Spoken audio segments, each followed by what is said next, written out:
to order.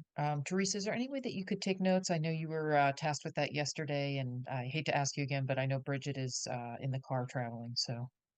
Sorry, I got all I could do the last night's meeting. I'm sorry, and I'm not feeling that good. I'm Okay, sorry. that's okay. I'm That's okay. sorry. Well, It's okay. It's okay. I'm just gonna start a document real quick, and that way I can take some notes here.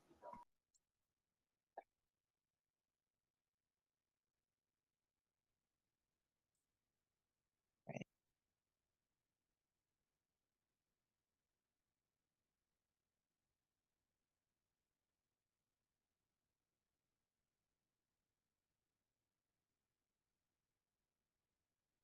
Okay. All right. So we are opening the meeting now at 6:06 p.m. And we do have a quorum as well as being joined by Mrs. Cooper. Thank you, Mrs. Cooper. Um, we're going to start with the agenda, and Kelly, I'm going to turn it over to you as we go through the 2000 series. Thank you. Sure. Um, Good evening, everyone. I would like to actually start with the first, if it's okay with you, Ms. Canetta. The first item that we had was the codification, which is part of the 2000 series as well as the others. As those committee members recall from our previous discussion, when we went through the CABE policy audit, they did help us to recodify or organize our policies into their coding system from the 0 series through the 9000 series. And so this chart, which I'll display in just one moment, what I'd like to propose to the group is it takes the old code and the new code recommended by CABE, and it's just a chart that outlines, and we could make one action at the Board of Education level. We would do a first read and then a second reading with a vote to just recodify or renumber all of our policies in accordance with CABE. Yes, Teresa. um, we've already done it. We're just doing the approvals finally. Is that Correct. correct? What CABE did is they organized all of our policies on our website into their numeric system. But we should do an official vote that we're maintaining or moving towards the new number would be our recommendation. So that way we don't maintain two numbers, our original code and the new CABE code. Thank you. Mhm. So Kelly, if that's to take place, what will happen on our end that'll be different? In other Um, words, we've been going through doing a comparison back and forth. mhm. So we'll just be looking now number to number Yes. comparison. Correct. So we would still go through the original way we were tackling it. As I don't know if you remember in the 0 series, there were I think there was one policy we agreed to renumber and to bring it to the board level. This would allow us so that every time we go to a new series, we've taken care of the numbering system and we would just focus on the content of the policies. But I would list old policy number, for example, 2000, new policy number 2000, so that way it aligned and made sense. And if it'd be helpful, I'm happy to share my screen and just quickly show the chart that I'm referring to, just to make sure everyone's following along. Um, what I did, can everyone see that, the CABE policy review? Um, Yes. Okay. So what it shows is the CABE number is listed it's the policy first, the title of the policy, the CABE number. So for example, last time we did the 0 series, and you'll see the old number was 8-101, and it's renumbered to be just 4 zeros. And then it goes down by series. And this would just align old number with the new number that's organized by CABE. So there are quite a few pages as you look through it, but simply just a match between our original policy number and the CABE and the new CABE number. This is not a vote to change any content or substance of the policy. It's simply the numbering.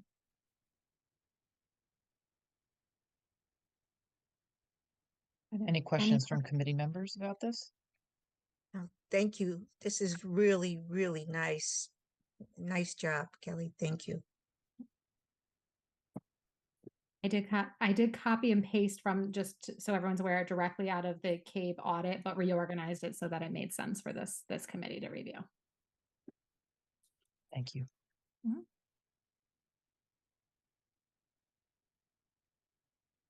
I guess what I No would ask, questions then? Yep, sorry. I'm No. good, none from me.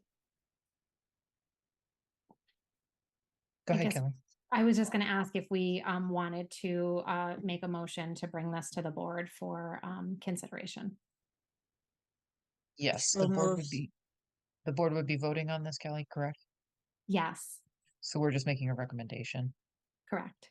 Okay.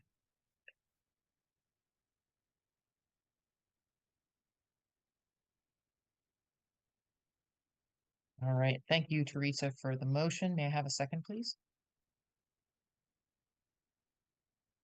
Second. Thank you, Julie. All those in favor, please signify by saying aye. Aye. Aye. Aye. Aye. Motion carries. Thank you.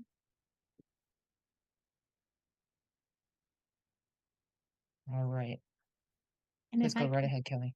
If I could just add, I just wanted to clarify for the committee, what I would recommend is that we put this on the first, for first read on the first meeting in January, just so that we have the same group of people that would be looking at the first read and second read. If we were to do it at our upcoming meeting, there will be some members that will change. So I think that would just help with the approval process. So do we need to adjust that Sure. motion in any way or amend it? Nope, just information that we would put it, as long as this committee is okay with that we would put it on the first agenda in January. Okay.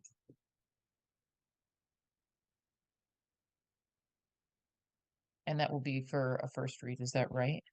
That's correct. So we would do it the same way that we've been doing our previous policies, first read and then a second read with a vote. Okay. Thank you very much. Is it okay if I go on to the second item? Please do. Yes, thank you. So the second item consists of quite a few different policies. These are all of the, you'll see in the chart here, we have our current policies. I did put in the new number there just for consistency, assuming that we took the recommendations from the previous one. And then the revised policy or the recommended policies. In this section right here, the chart that we're talking about, starting with 2000, every one of these is a required CABE policy except for one. And when we get to it, I will explicitly show that one. It's a subset to a policy that's required. So these are all policies that currently exist in your policy manual.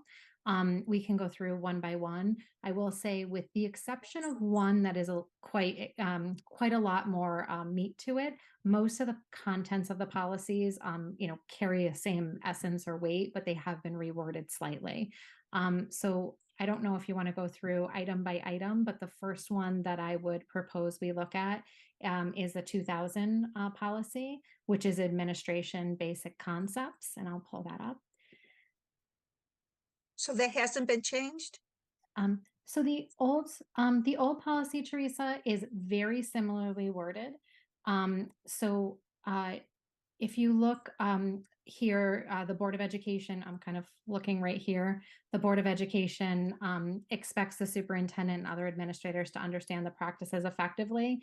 The old policy reflects the same three items. They're worded a little differently. So item 1, for example, in the former policy says, the processes of decision-making and communications. Here it says decision-making and communication. The second one is methods of planning, organizing, implementing, and evaluating. Here you'll see that they've added evaluation of programs and personnel, so both things. And then the third one is how to coordinate and guide the various centers of power within the school system and the community to enable people to do things together for education, which they may not be able to do separately. And you'll see here an emphasis on coordination between the school system and community to work on behalf of the Board of Education. So very similar content.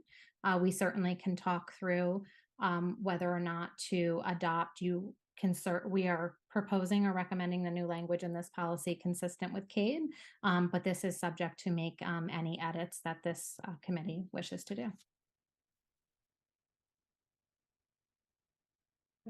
Any thoughts from committee members about this? Terry? Yeah, Well, go ahead, Michelle. go ahead. I just, would you be so kind as to reread to me the old number 3 point, the change with the language? Sure. Thank you. So the old policy reads, how to coordinate and guide the various centers of power within the school system and the community to enable people to do things together for education, which they may not be able to do separately. Thank you. I, you're right. The meaning is the same, but the wording is totally different. I'm not comfortable without a proper revision. I don't know. What do you think, Kate? Terry, can you help me understand what you mean by proper revision? Kelly's asking the the intent and the wording is just a little different than the original wording, and without doing a formal approval process for the change in wording, I'm just not comfortable doing it willy-nilly, or not willy-nilly, but just going ahead and changing it without it's just like doing the numbering system. We didn't approve it in the past, and now we're doing the right thing. We're going through channels to approve it and send it to the full board. And this is why I kind of feel a little bit uncomfortable. So maybe I can help clarify a little bit, because in all of these circumstances, when we go through the review process at the policy committee level, what we do is we take a look in depth at the policies and the recommended policy, and we come to a sort of a decision, a consensus here. And then we make a recommendation for review of this policy at the board level. So we'll make that recommendation and it will go for a first read at one meeting. And then it will come forward for a second reading at a second meeting. And then it will be put up to a board vote as to whether or not the board wants to adopt the policy. So there will be a point at which everybody is looking at this information and reviewing it. It's not just, we're not exclusively making a decision here except to whether or not to send it to the board level. Does that make, does that feel more comfortable? Right. I mean, Kelly's asking us, should we do that, or should we just stay and just accept it as it is? The revision. If I could try for a second too, I also think it's important that we did enlist the CABE policy service for this. So this is the model policy for 2000 according to CABE. So they look at all the latest, research, legal court cases, all of that, and really revise the policy. Just for reference, our administration concept policy number, the former policy 2000, was last adopted in August of 1999.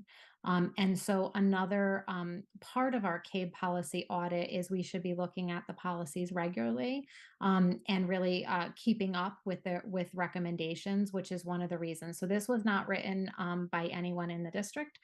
This is the CABE policy as recommended by their service, which we have agreed to partner with and typically take advice on many of our policies. So we are recommending that this policy in front of you with the proposed new language is the one that we are recommending for consideration of this committee.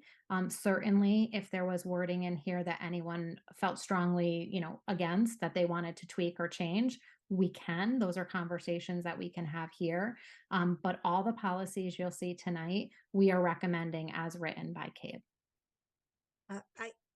Right now, I have no problems with the way it's written. It's just that I do want to reflect that we have reviewed it, we've updated it, and proposed it to the board for their first and second read or whatever. That's how I look at it. Just changing it the way CABE wants it without going through that, I think is not what we're here to do. We actually cannot do that. So I think when I'm saying I recommend we make the changes, I'm recommending to the policy committee that we make the recommendation to the full board. So I just want to be clear on that. I am not recommending, we actually do not have the authority in the committee to make a decision on behalf of the board. We can make a recommendation to them for their full consideration. So if maybe my words were not chosen as carefully as they should have, but my recommendation to the committee is that the committee considers making this policy update a recommendation to the full board. I apologize. I thought because the wording was very close, Mhm. you just wanted to No. keep what the CAVE was, and I agree. I agree. I would make a motion to accept it as read to the board. So before we do that, and I appreciate that, I'll keep you in mind when I call for that motion. But I just want to make sure that if any other committee members have any feedback for us, that we hear from them. So I don't know if Michelle, Julie, or Bridget has anything. I have a quick question. Sure, go ahead, Julie. Would they have all policy in order to compare if they want to or not? I'm sorry, Julie. Could you say that again, Did please? you hear me? Would anybody, like board members, or anybody who wants to make the policy, will they have access to the all and new policy in order for them to verify or check uploading in case of anything? I think the question was, and correct me, would the full board have access to the old policy and the new recommended policy? And the answer would be yes. In the board packet, we would put the recommended new policy, but we can certainly put a link or reference to our website, which currently hosts each of the prior policies and wording. Okay, perfect. Thank you, Kelly. Can I weigh in as well? Of course, Bridget, go ahead. I just wanted to say I'm comfortable with the policy as presented and comfortable with moving forward and recommending it to the board in January, as Kelly had mentioned earlier. Mrs. Cooper, did you want to participate? Kelly, I just want to say thank you. We've been working on this for a while. This is the first time that you did the leadership role in our policy.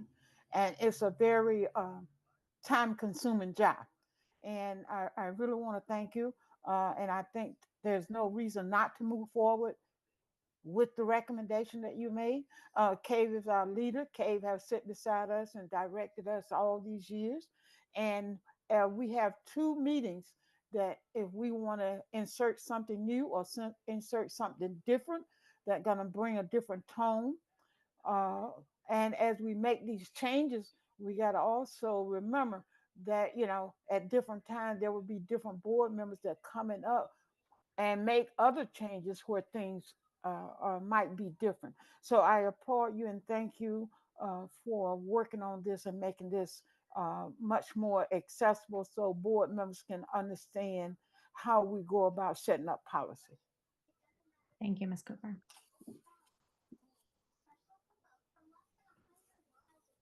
Anything else?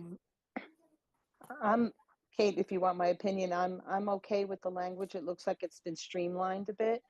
The third one was the only one that I just, would be concerned to make sure that there's transparency between the coordination of the school system, the community, and the local education, But other than that, that would be the case, I believe, in the prior policy as well as written. So I'm fine with it going to the board for a first read or whatever review.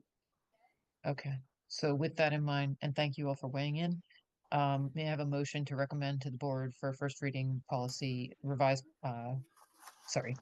policy 2000 as presented by Kate? I'd like to make that motion, please. I'll second. Thank you, Michelle. Thank you, Bridget. Any further conversation? Okay, all those in favor, please signify by saying aye. Aye. Aye. Aye. Okay, thank you. Motion passes. And again, as we discussed before, this will be on the January agenda so that new board members will be looking at it. All right, please continue.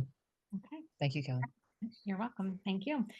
Next policy up is 2100. And this is administrative staff organizations.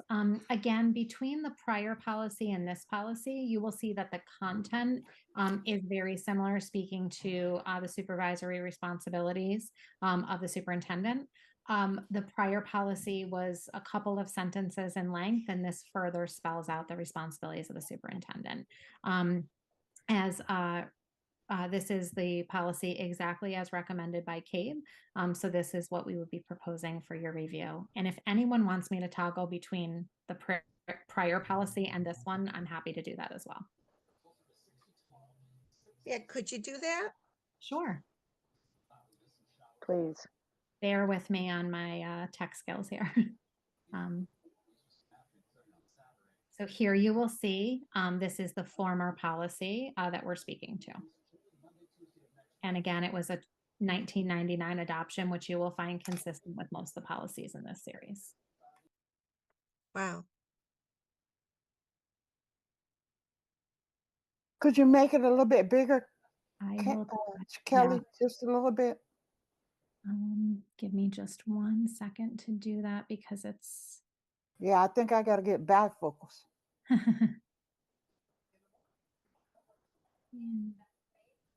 I think I'm just going to have to stop sharing for 1 second. Give me 1 moment.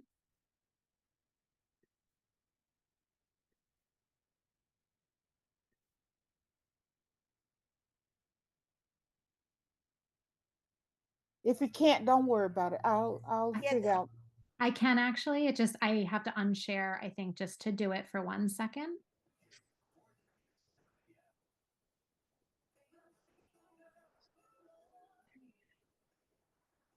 Okay. I will reshare again in 1 second.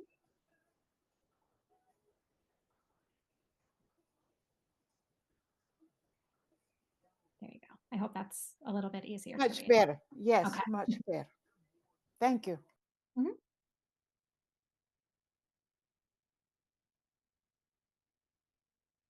Kelly, will we still be able to access the revised ones tomorrow if we wanted to pull them off? Yes, none of everything that is in the agenda will stay linked. The only time the link would then become obsolete would be after a full board vote. Because if we were to approve a policy, it would be replaced on our website.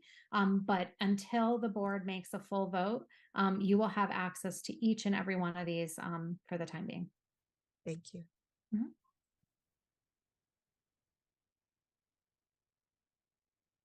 Do you want me to toggle back to the recommended?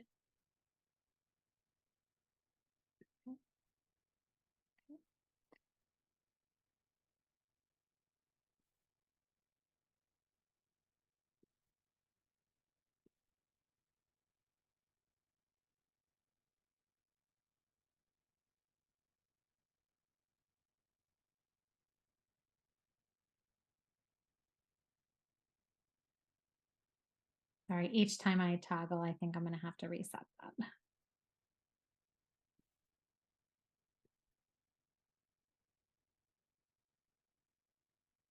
Thank you, Kelly.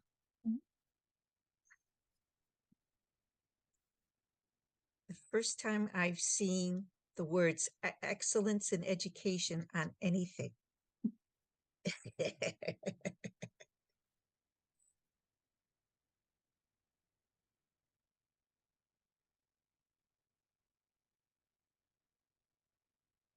Please, if there's any questions about the content, please let us know.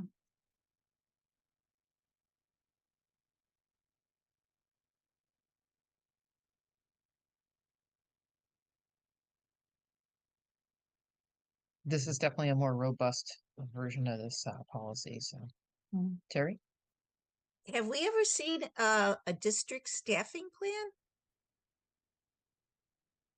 Or did I miss something? Yeah. There are organizational charts that I know have been shared in the past, and those tend to be things that are updated as there are changes or upon request. So yes, there is one. And certainly if that's something, you know, this policy allows the board to make the request if they want to see an updated one or would make. Well, what Yeah. I've seen is, well, we need 7 in this school, we need 8 in this department. I mean, we've seen it that way. I So I think, you know, we can get into that conversation separately, but I think, you know, in looking at the policy stuff, because I just want to make sure we've got, you know, other items on the agenda we want to get through, that we don't we stay focused on the policy piece of this. So if you feel that there are parts of the policy that, you know, would be helpful to us as a group to, you know, foster better oversight and cooperation, then by all means. I just don't want to get into a conversation necessarily about the specifics of it. I agree, Kate, with Teresa. I've myself have requested that information previously. And as Kelly just said, that that's information the committee can request. I would like to see that outlined. You know, it That doesn't w- have to, we don't have to go into it, but I definitely would like that Sure, produced. and I think that request would Thank you. probably better come from the board directly, Michelle, from the Okay, full whatever board. you think, however that best works, that's great. I just definitely want to make that not comment. Okay, thank you. Any thoughts on the policy and the policy language here that was recommended by Kate?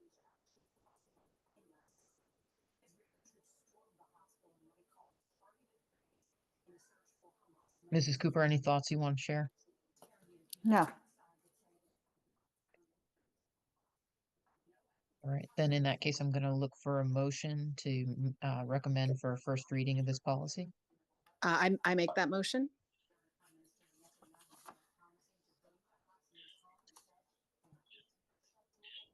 Thank you, Bridget, appreciate that. And may I have a second, please? I'll second, Kate. Thank you, Michelle. Any further conversation? All right, all those in favor, please signify by saying aye. Aye. Aye. Aye. Aye. Thank you all. All right, Kelly. I'm going to do the same thing, project the old policy, which again dates back to August 20, sorry, I almost said 2019, 1999. This policy is, I apologize, 2131. And it's again, another one under administration, superintendent of schools. So this is the old policy.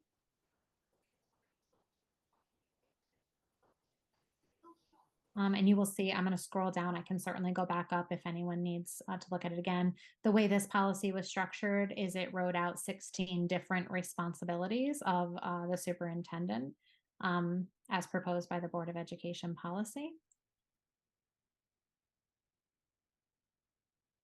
This is the old one? This is the old one.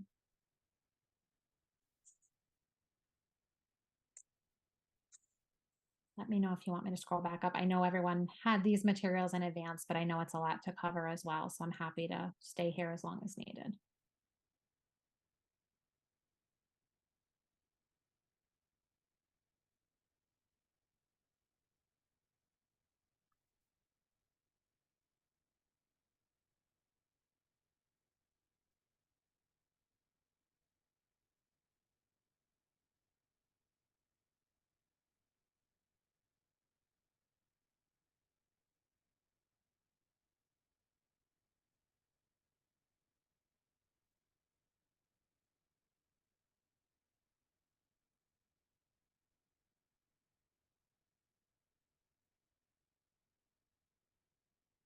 If committee members have any questions or any comments, please feel free to jump in. What's hard is not seeing what's X'd out and what's added on such a policy. There's just so much, you know, what is missing or what's added compared to, you know, doing it back and forth. And I even have a hard copy here. Yeah, I certainly understand that. This one is the way in which it's restructured is it's not numbered in the same fashion. You will see that the vast majority of they're worded slightly differently, but the intent of the responsibilities of the superintendent are written in paragraph format and aligned under multiple subsets. Actually, if I could just go, I can certainly go back if needed. Ooh, Here is, I'm sorry for the scrolling. Here is the new policy as recommended by CABE. So again, this is 2131, and it outlines the superintendent of schools. And then it goes into subcategories: relationship within the school organization, personnel and staffing, curriculum and programming, budgeting and fiscal operations, facility and transportation, planning, and parents and community relations. So you will see those categories take the content of the 1 through 16 and write it out into paragraph form. I also just want to note that many of the follow-up policies are going to further explore areas here. So for example, when you're talking about personnel and staffing, we have specific policies on hiring certain positions within our district, right? Things that are voted on by the board. So those will be further spelled out in that section. How we, our facilities and transportation and how we go about budgeting and so forth.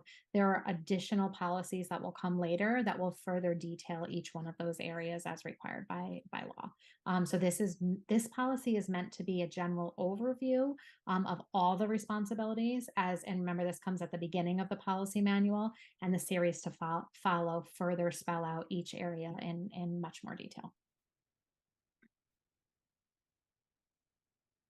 So Kelly, I noticed at the bottom, there's a note here. It says whenever the term superintendent or superintendent of schools is used, it is understood to include and or his or her designee. Is that a note that we should carry over to this other policy, or is that implied? It is typically implied, but I don't think it's a bad idea. It was strategically added into your last policy. And I think, and I'll also jump forward. The next policy also speaks a little bit about, in the absence of the superintendent, what would happen until the board was able to convene and appoint someone. And we can go over that in a moment, but it is generally understood in here. The superintendent's responsible for everything in the organization. So he or she would have designees to do, a vast majority of things. Particularly, you'll see your core cabinet members are typically delegated certain responsibilities, as well as your building principals, teachers, and so forth. Thank you. So I personally think it's a good idea to put in there so that it is explicit. Do you want me to scroll a little bit? I've read through these quite a few times, so I'm leaving this to other committee You and me members both. to offer feedback on that.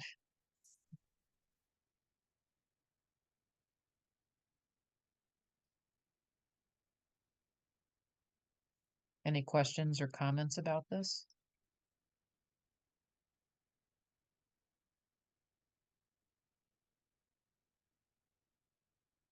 Okay, so I'm gonna, Mrs. Cooper, did you have something? No. I'm gonna ask for a motion to bring this revised CABE policy 2131 to the full board for a first read, with the notation that we're going to add that explicit note at the bottom, that whenever the term superintendent or superintendent of schools is used, it is understood to include and or his or her designee.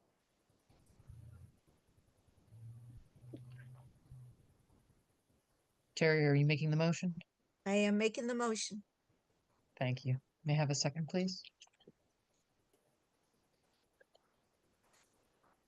Second.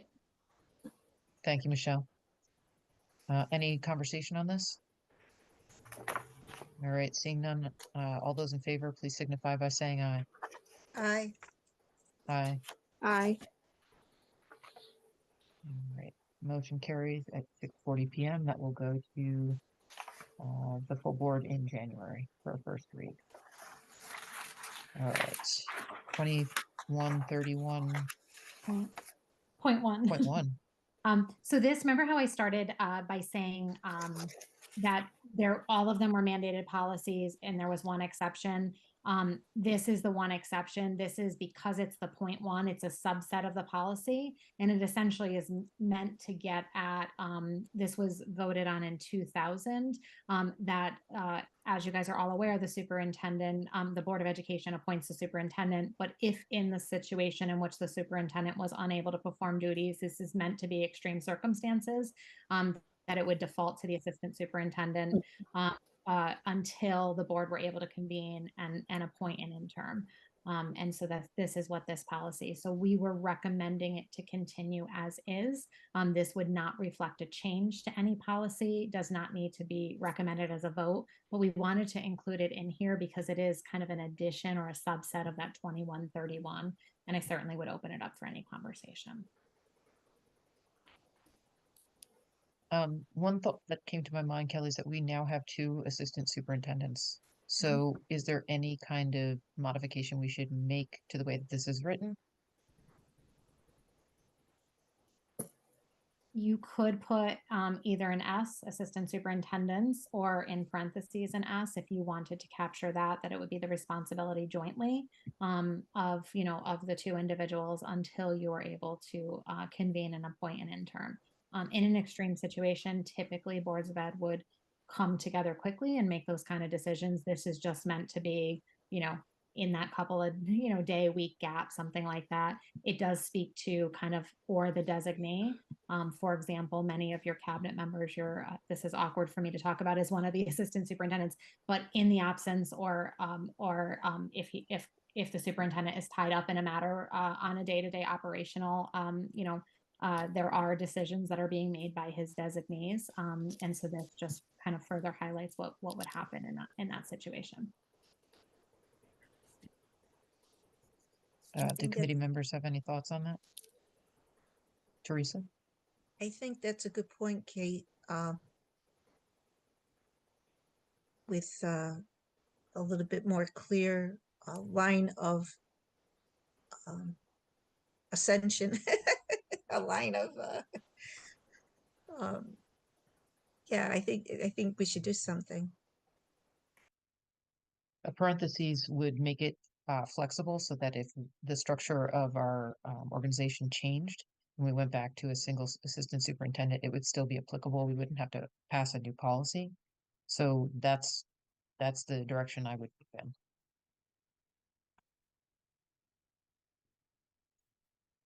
It sounds good to me. Kate. Thank you, Michelle. Any other thoughts from committee members on this one? Okay. Mrs. Cooper, any feedback? Kelly, I just have a question. Since we do have 2 assistant superintendents, and it's at some point, and maybe it's not necessary to put it in there, the first assistant is not able to do the job if the superintendent is not able to perform. Could we say assistant superintendent 1? If he's not able, then we go down to assistant superintendent 2. I think you could do that. I think right now there is not a designation as such. So I think under Kate's recommendation, it would be, it could mean one or the other or both. Okay. And certainly once the board convene, the recommendation, what we're trying to say here is the recommendation is for the Board of Ed to convene and appoint an interim. That could be one of the assistant supers. It could be, it could be someone else. But in the meantime, kind of who makes the decisions, until that final decision by the board is made. Okay.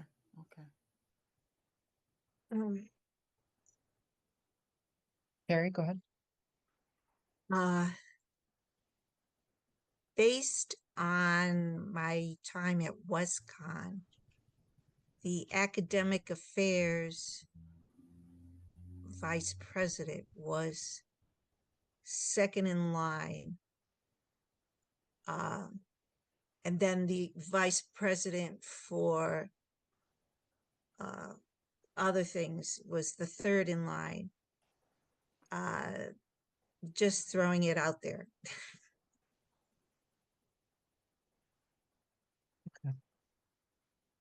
I think one of the reasons that I'm looking for something that is a little bit looser is just because we do have organizational changes that occur sometimes, title changes that occur.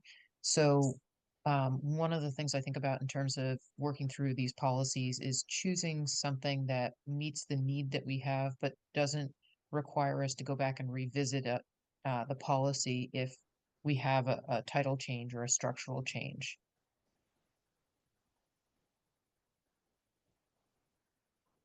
You look a little confused by something I've said. Go ahead. Um, because this is so old, this particular policy, I like to be and we have an updated flow chart, so to speak. I would like it to reflect. I like the policy updated to reflect that. That we have two assistant superintendents, and if one can't do it, then the other one will do it. Right. And I think that's, Kelly made the suggestion of putting a parentheses in there. What that does is it creates sort of a chain of command where either both superintendents step in to fill the responsibility. And again, this is on a temporary measure until the board, it comes together to make a decision. So it leaves space for either one assistant superintendent to handle it, or for both, or for the other. And I think that's, the idea behind that is to just offer some flexibility to the situation so that if, say, something happens and let's say the superintendent and one of the assistant superintendents is not available, that other person can step in and take over the responsibilities. Or if just the superintendent is absent and the two assistant superintendents can divide the responsibilities and handle things. Again, because it's temporary and the board is going to at some point, convene and step in to make a formal designation. This is really just sort of a safeguard for us. So again, the idea was to add a parentheses S to assistant superintendent so that it meets where our structure is right now, but also can be adapted if our structure changes. And that way we don't have to go back and revisit the policy and make further adjustments to it if that organizational change happens. And I just want to emphasize, this is meant to be very short term. This is until the board can convene. And I think what you would find, if I can just elaborate a little bit, is in practice, God forbid right now this had to go into effect. This is meant in extreme family emergencies, medical emergencies, things like that, that you would find right now structurally, your two assistant superintendents would partner together, to divvy up different responsibilities and help to keep the district moving forward. Thank you, Kim.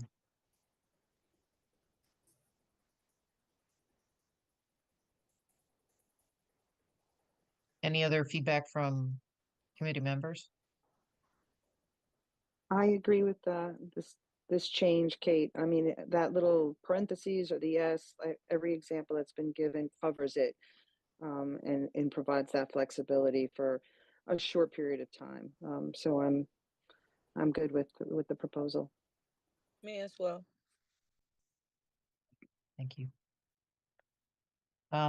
In that case, I will ask for a motion to recommend to the board for a first reading.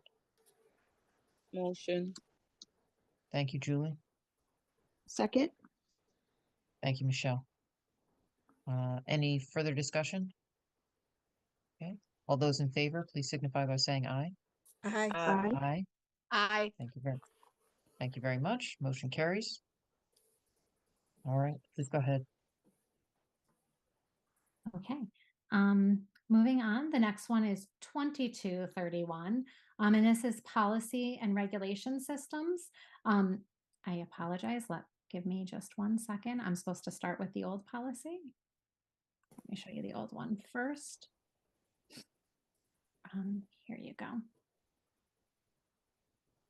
So it's policy dissemination. You will see here the former policy, and this is the work of this committee on how policies are kept as far as public record, stored, housed, distributed, so forth.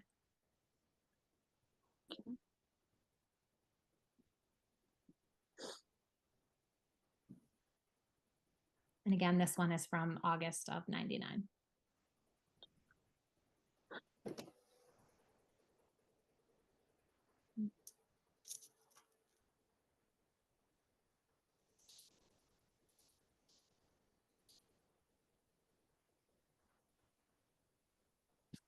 Okay.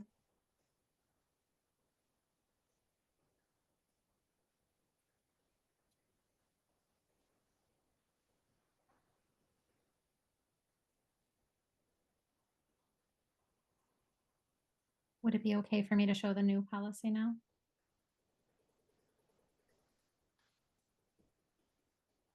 So this is the proposed CABE 2231 policy on policy dissemination. And I think you'll see it to be a little bit more sorry about that. A little bit more detailed.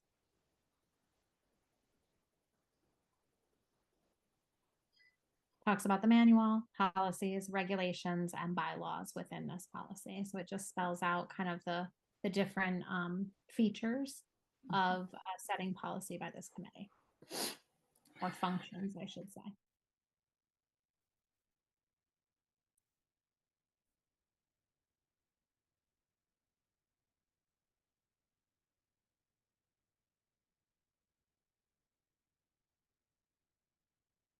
It's kind of interesting that they're recommending a explicit definitions of the difference between policies, regulations, and bylaws in a policy manual.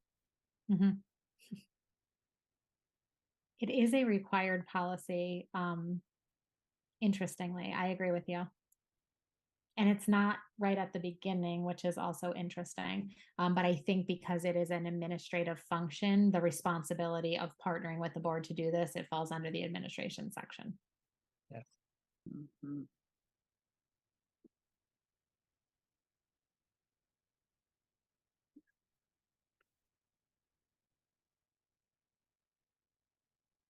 One thing I was just thinking as we're sitting here, just the conversation from a prior policy came to mind. We may want to put that same notation to imply or designate on this policy as well. That's for the consideration of the committee.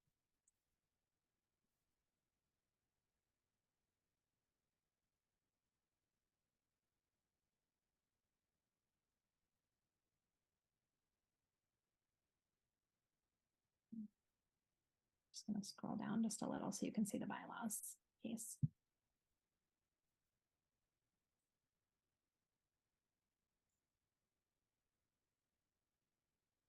And also just to point out, nothing is different between this would not change how we have been doing the adoption of policies or the addition or revision of regulations. This is consistent with that as well as with the bylaws.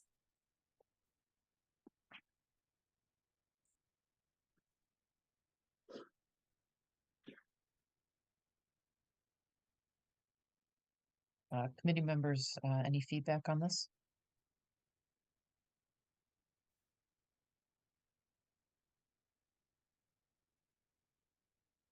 I'm fine with this. Kate. I just want to say that I agree with Kelly and adding as before, the parentheses, which allows to, I mean, pretty much the same as before, allows the board to take in consideration the superintendent assistants or if anything happens. The designate. Yes. Right, the note about whenever the term superintendent or superintendent of schools is used, it is understood to include and or his, her designee. And I think that Yep. comes into play when you look at the regulations. Because the superintendent or his designee shall specify required staff actions. Yep. Mm-hmm.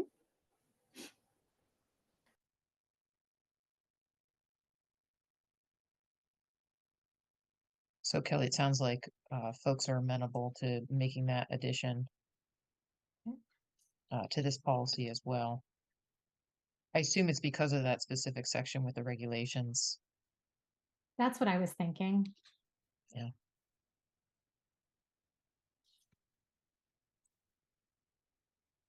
Okay. Making a note there. All right. Before we move on, Mrs. Cooper, anything to add here? No, I'm out. It's okay. Okay. Thank you. All right. In that case, I'm looking for a motion to make a recommendation for first read to the board, please, for policy 2231. Mm. Teresa, thank you. Second. But with that notation. With the notation, yes. Thank you. And a second by Julie. Thank you. Any further conversation? All those in favor, please signify by saying aye. Aye. Aye. Okay, motion carries. Everybody's doing very well. We're getting through this. I appreciate your Mhm. patience. Okay. The next one on the two more. The next one, this might make you happy. The next one on the policy agenda, I don't want to skip over, but I just want to note here, it probably warrants a further conversation. So I did list it here as it is still a policy we need to review, but we're suggesting that we postpone or table that conversation for a future meeting. We also still had one from the Zero series to renew, so or to review, I should say. So you'll see item 3 after we get through the next policy is talking about when and how we want to go about tackling those 2 remaining policies. But I just wanted to keep it on the chart so we didn't think we got through everything and one was missing. Any questions on that? So I don't know if folks remember that, but that we had talked about a code of ethics policy previously that appeared under the zeros section, like Kelly just alluded. There's also an additional policy under the bylaws of the board, which has an additional code of ethics. So the thinking here is that maybe we talk about all of these 3 sections at one single meeting and kind of parse out the parts of it that are most important to us. It's a lot of content. Agree. And what would happen in the meantime is the current policy would stand until we decided to make a revision. But again, just because we were going through every single one in this series, I didn't want to leave it off as I thought it warranted just attention in today's meeting. Should I move on to 2400? Yes, we don't need a motion to Yes. table that, right? We don't, because in the right here, I shouldn't do that. Right here, we suggested the policy recommendation to be reviewed at a Yep. future meeting. And then Great. it's item number 3 as well. Yep. Thank you. You're welcome. So 2400, I'm going to click on the current policy. This is superintendent evaluation, again, another administrative policy.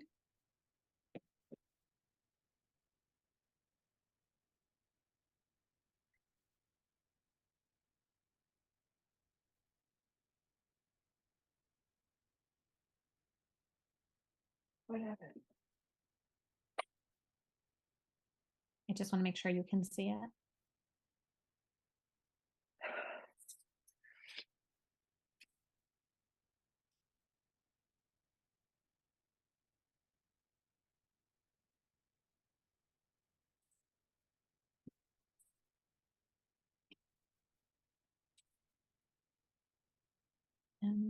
And this really outlines one of the primary responsibilities of the board being the evaluation of the superintendent.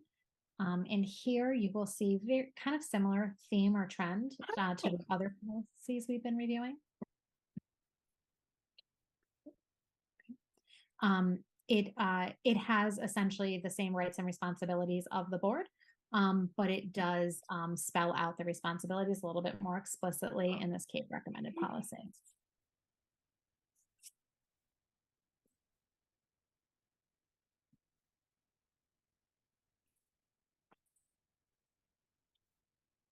And it also adds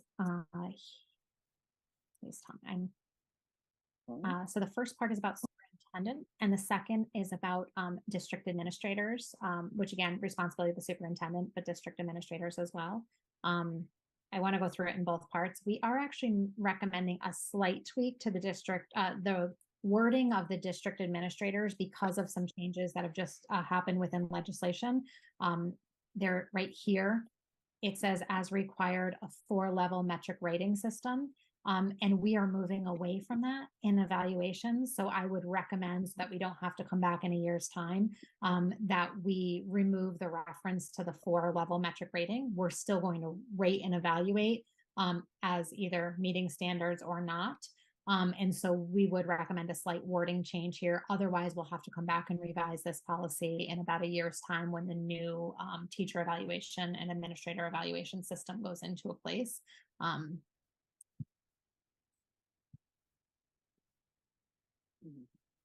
Yes. So right now, that 4-level metric rating is what we use. That is correct. Okay. So you can certainly leave it in there for the time being because it's not against what we're doing.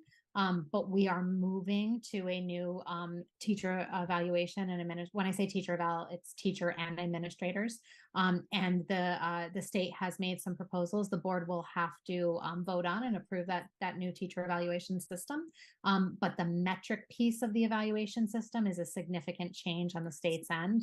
They're really looking at it as meeting proficiency or the standard or not, rather than a 4-point scalar system. And there's a number of different reasons and rationales for that. It will not take away any of the needs to evaluate teachers and administrators. It's just the buckets that they fall into will either really essentially be meeting standard or not, rather than a rating of 1 to 4. And for those of you that are not super familiar with it, a rating of 1 or 2 is considered falling below the standard, and a rating of 3 is at the standard. Or slightly above, and 4 is above the standard. So it correlates in the sense that we're still, are they meeting the standard or not, but without the 1 through 4 numeric system. Terry? So I feel we should keep that part until the state does change it and then just update the policy again. That's because God knows how long or when their policy change will go into effect. That's the only thing, unless we're required by law to do it right away as soon as the law passes. I don't know how this works. We have a year's time to put it into place, so we will be moving away from it more likely than not next school year. Certainly the reason why I said that is it's subject to board approval. So again, the essence of evaluating district administrators is a state requirement and is always going to be a state requirement. It's really the metric. Do we want to include the 4-level metric system or knowing? And I think part of this is CABE is still catching. This was a policy. I'm sorry. A legislation that was passed in July. So CABE is still making some updates and revisions. I'm certain they're going to come out with a revised wording on this specific policy. They have not yet because we still have some time to implement it. So if we choose to just tweak that wording a little bit, we can. I did not want to alter it because we are utilizing CABE's model policies without a conversation. The benefit to doing that now would be that we don't have to revisit this policy in a year's time when that change formally happens. And it's part of also thinking about the larger function of the policy committee that we are going to continue to go through all different series of the policies and keep that work moving. And so part of it is anticipating do we want to, we can certainly go back, we could keep it in and go back and revisit it when the time comes, but it's also anticipating that that change is inevitable. It's not going to impact the evaluation process. It's just the measurement by which that process is done. So we potentially could save ourselves the time of having to revisit it. Correct. And what I would propose is actually just striking out what I've just highlighted. So the evaluation of district administrators shall utilize evaluation-based professional learning to address the needs identified through the evaluation process. And then it could continue on. You would just really remove the 4-level metric if you want to. Otherwise, we can come back and do an update in about a year's time. Oh, so in Go other ahead, words, Terry. that first sentence you technically should take out and Or we could, yep, yeah, we could take out the full first sentence and just start the second. yeah, that makes much more sense.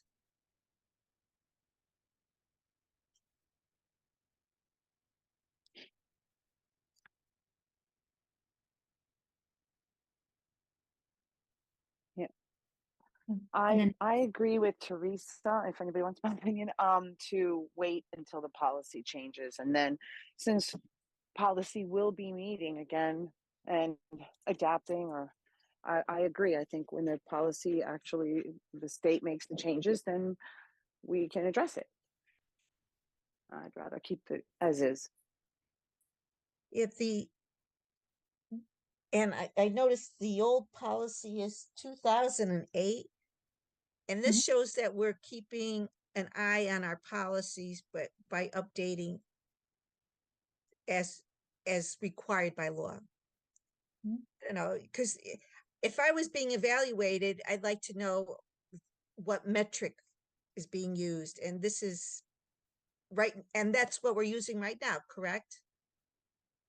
Yes, right now we are using the 4-point metric, but I do just want to provide one point of clarification. The law has changed. There's time to implement it, but the law was voted on and approved already. So the law regarding administrator evaluation and rating has already changed. There's time to implement it until next school year. So we could technically make the update. It is fine to leave it. And let's say if we have something in our policy that is changed by law. So in September of next year, we've yet to revise or update the policy. The fact that the metric rating was removed in legislation supersedes our policy anyway. Oh, I'm sorry. I thought this was pending. I didn't realize it's already passed. So the legislation has been approved, but like many legislation, the implementation date is next school year. I just want apologize. clarification. No, it's okay. It's hefty conversation, so I just wanted to provide that point of clarification. Kelly, is there a different metric that's being instituted that they're specifying, or do you anticipate that CABE, when they revise this policy, will just simply remove the specification? I think they're going to my assumption based on the reading and we've been doing a lot of work on understanding the new recommendations for teacher and administrator evaluation is they are moving away from the metric as the feedback has been teachers feel like a number, right? I'm a 2.5, I'm a 3.1, those types of things, which rather than our former evaluation system, there is a standard, just like a standards-based report card for a child. You're expected to do X skill in 3rd grade. You met it, you exceeded it, or you didn't meet it. And so they're really looking for that, you met the mark on as a teacher, right? You're proficient, or you have not, and here are the things you need to do to improve. Okay. And some of that, I guess, is addressed in the language that's underneath there, where it refers to performance ratings as developing or below standard. So that measurement is in place. Correct. In this policy. In this policy, yeah. And then the developing or below standard were things that were used and referenced in the 4-point metric system, but it will really be met the standard or did not meet the standard. So you could further remove the developing language if you decided to make a tweak and just say below standard, as it will be met standard or did not. But I'm fine either way. I just want to provide the different options and kind of information for thought. One other thing I want to point out that I don't know if folks noticed, but under the initial policy for the superintendent's evaluation, you'll see that there's that second paragraph there specifies a very particular process that we follow during the evaluation process. The evaluation form shall be agreed to by a majority of the board and be presented to the superintendent by the entire board or by two or more members designated by the board. The chairperson of the board and the superintendent shall sign the evaluation form, with one copy being made available to the superintendent and one retained by the board. The evaluation form should include the agreed upon objectives and the degree of success achieved. So that none of that is specified in this new policy, I don't believe. What? No, it's not explicit in the way that you just read it, Kate. And my feeling is for like continuity and something that is a really vital function of the board, we ought to consider bringing that paragraph forward and continuing that practice. You're talking about paragraph, let me just switch to it for a second. The paragraph 2, right here. Somehow weaving that into the CABE recommended policy. Yes.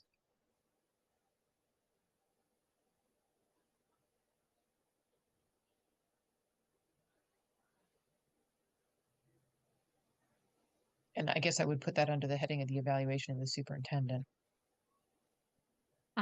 Right at the end, like right before it says the evaluation of district administrators. That's Or where I think it, that's where I yeah. think it makes sense, but I'm certainly open to other suggestion if folks feel it makes sense somewhere else.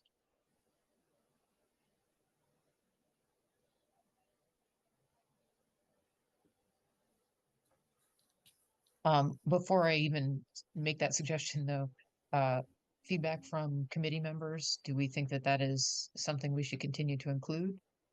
Do we feel it's not necessary? Yes.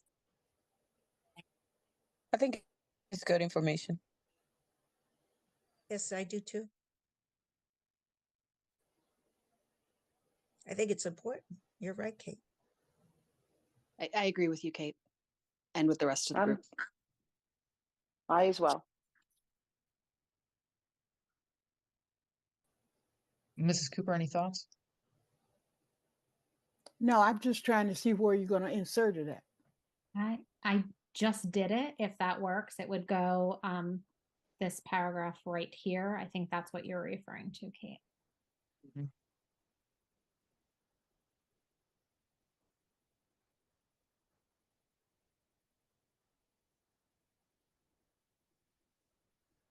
One of the other things that's in there, and I just noticed this, Cal, I wasn't looking at the bottom there, that the last sentence says the board, and this is on the old policy, Mhm. the board will identify objective setting, review, and evaluation dates by September of each year.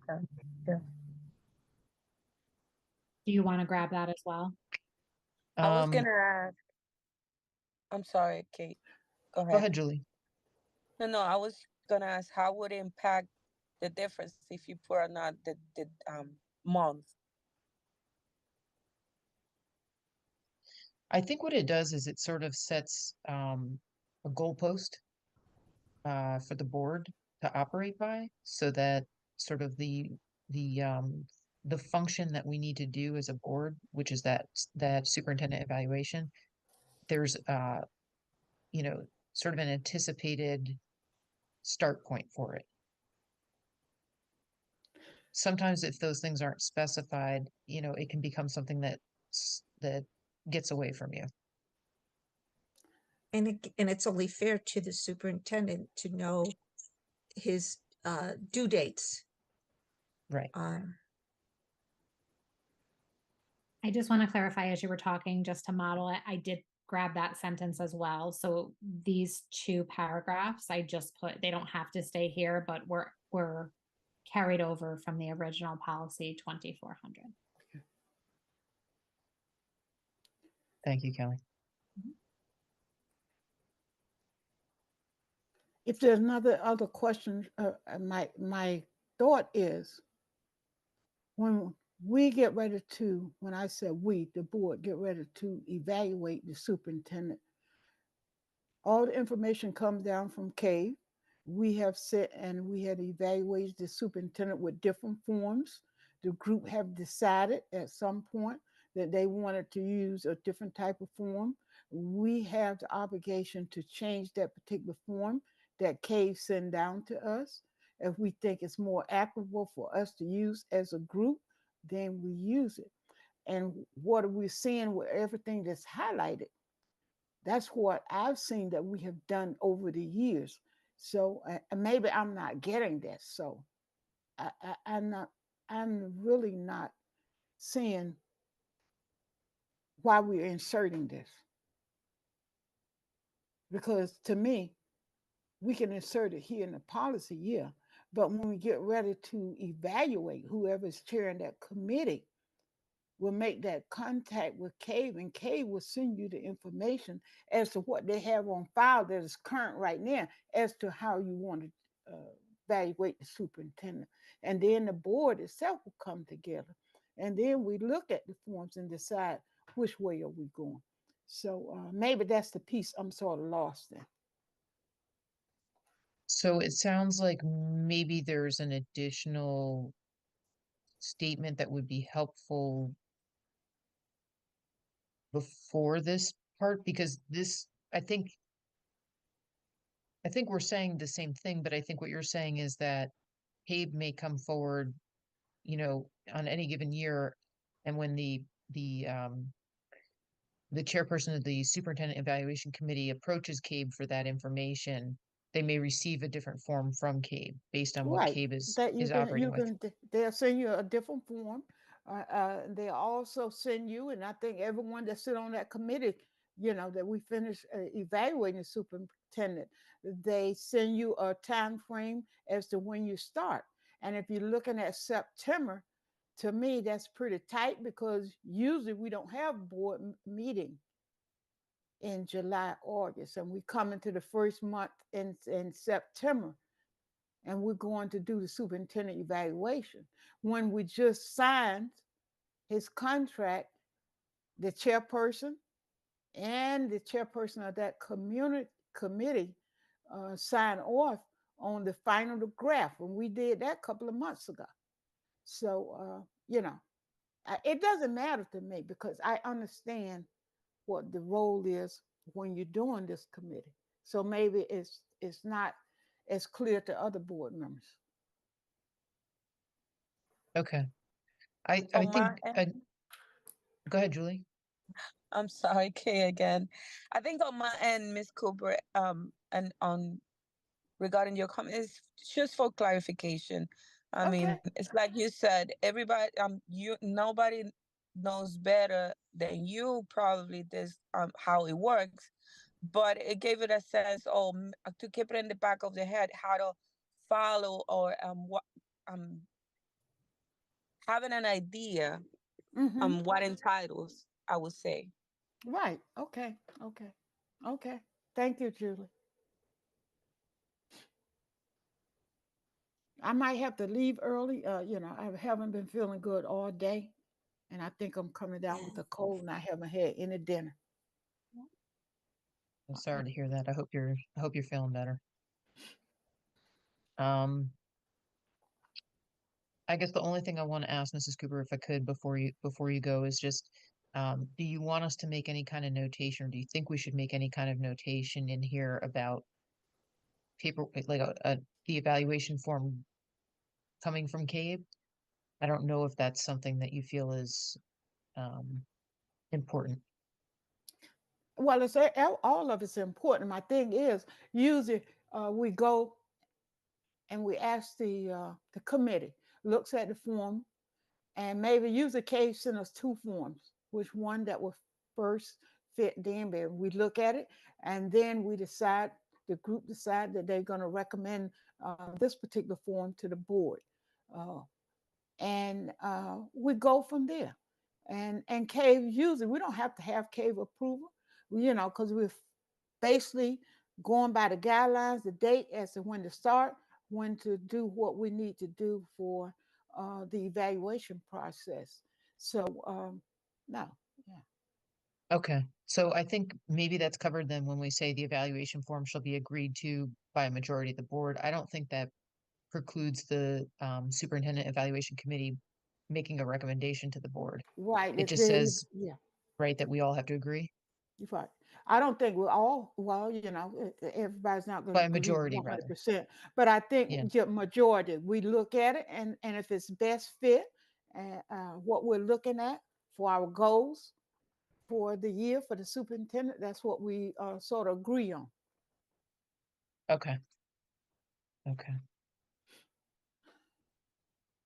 So I'll ask committee members again. We're okay with this change for policy 2400?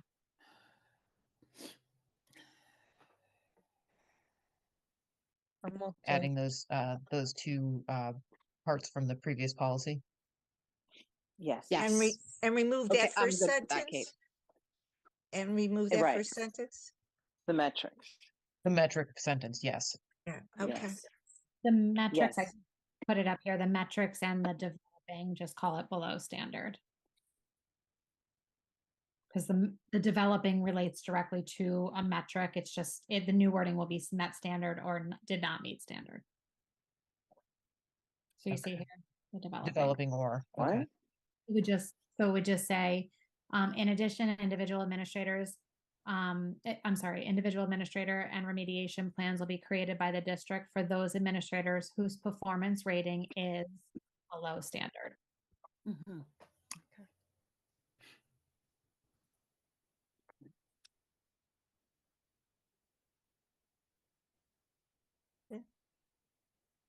Okay. So moved. Go ahead, Terry. Okay, thank you.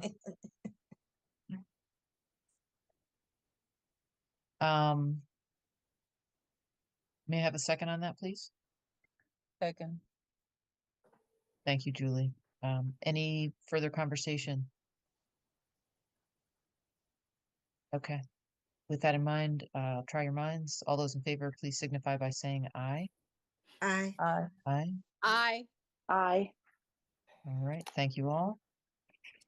I think we can put that one in the done column. This is going to be a first read again for the board in January. January. Okay. Kelly, you're doing great. We're getting down to the Yes, hopefully we some are. easier parts of this for you. Oh, just give me just 1 second.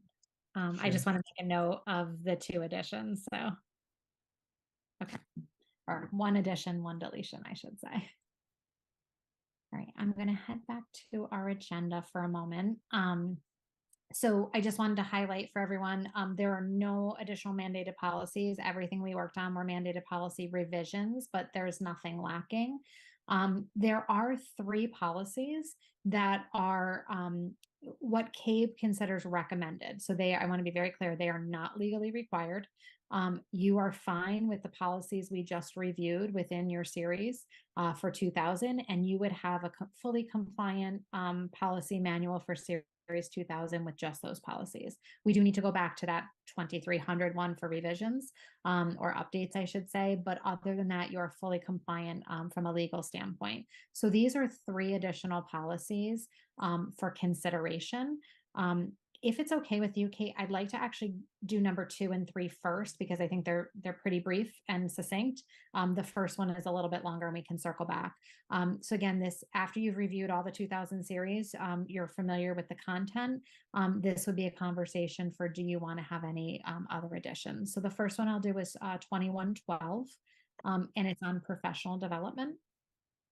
Again, there is no, just give it 1 second to load. There is no former policy to compare it to, as these are recommended additions. So this further spells out the professional development requirements that we would do specifically here for administration.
Again, these are requirements. We are required to provide professional development for staff, specifically our administrators. So this policy would just be, if you feel strongly to also include this. There is a reference to professional development under one of the previous policies we just went over, but this further spells out some of those professional development requirements.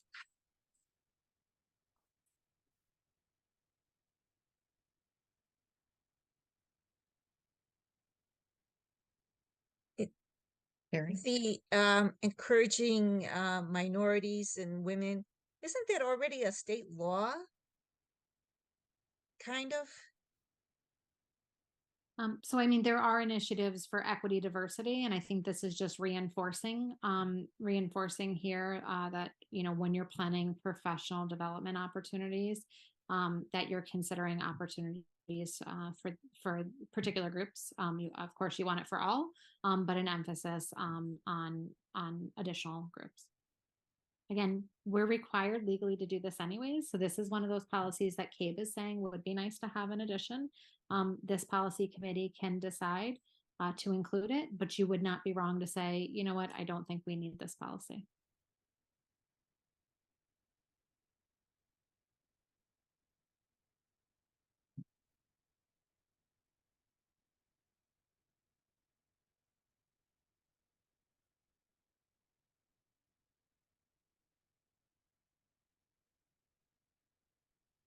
Committee members, what's your feedback?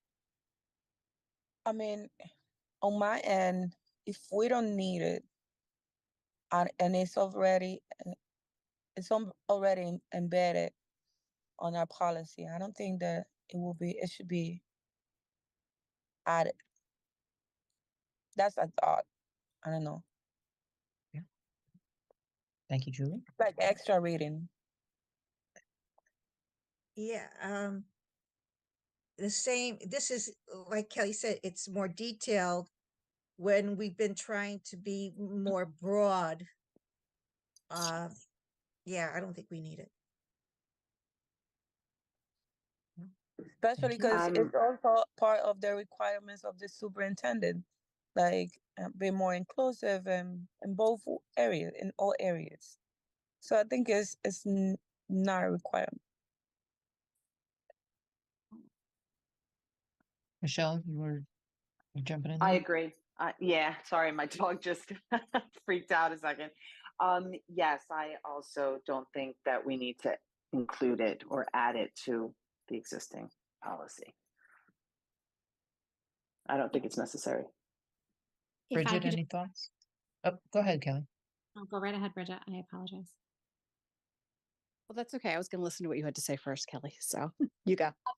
I was just going to highlight, I've prepped out some of the other ones, and in some of the, meaning the other series to come, in some of the other series, there are quite a number of for your consideration policies. So I think it's important to have the discussion about, you know, is it truly needed or not? Or you could get very heavy on adopting policies that kind of reference something that is either A, required by law, or B, referenced in another policy. So I personally think the direction of do we need this or not is a great discussion, because I do not think we need to adopt every single one, but I want to put them before you for your consideration. Oh, thank you. Thank you. I'm going to go with the less is more philosophy. Okay. It sounds like there's consensus on that. Mrs. Cooper, did you want to weigh in? No, well, my thought is I don't think special effort should be given to no group, but I think at some point, and we see this in our daily work schedule, that if you don't include something, and we have to also think that we have 6 new people coming on, and these people are, everyone's going to be reading this, so whether you take it out or not, hey, that's the committee. But I think somehow there needs to be wording, how that word is put in there to include. It's just like saying, okay, we can have a male working environment and women can't come into that male working environment. So if you don't encourage leadership, or whoever does not encourage a Gladys Cooper to apply for a position, you're never going to have anyone that looks like Gladys Cooper. That's all I have to say.